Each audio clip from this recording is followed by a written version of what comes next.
छत्रपती संभाजीनगर जिल्ह्यातील समृद्धी महामार्गावर पहाटे सुमारे 3 वाजता भीषण अपघाताची घटना घडली।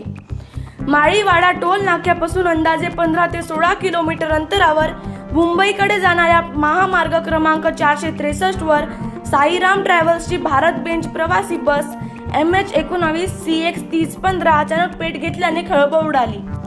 प्राथमिक माहितीनुसार समोरील ट्रक CG04 M8711 ला बसने धडक दिल्यानंतर हा अपघात झाला आणि त्यानंतर बसला भीषण आग लागली। या बसमधून एकूण 32 जण प्रवास करत होते। त्यामध्ये 29 प्रवासी, 2 चालक आणि 1 कंडक्टर यांचा समावेश होता।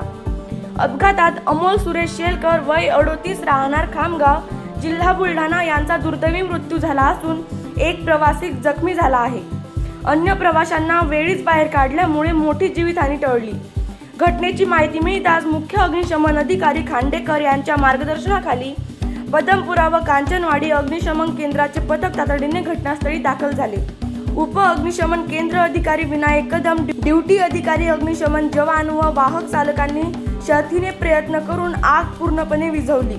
बसचे नेमके आर्थिक नुकसान अद्याप स्पष्ट झालेले नाही। या घटनेचा पुढील तपास माळीवाडा पोलीस करत असून अपघाताच्या कारणांचा शोध घेतला जात आहे।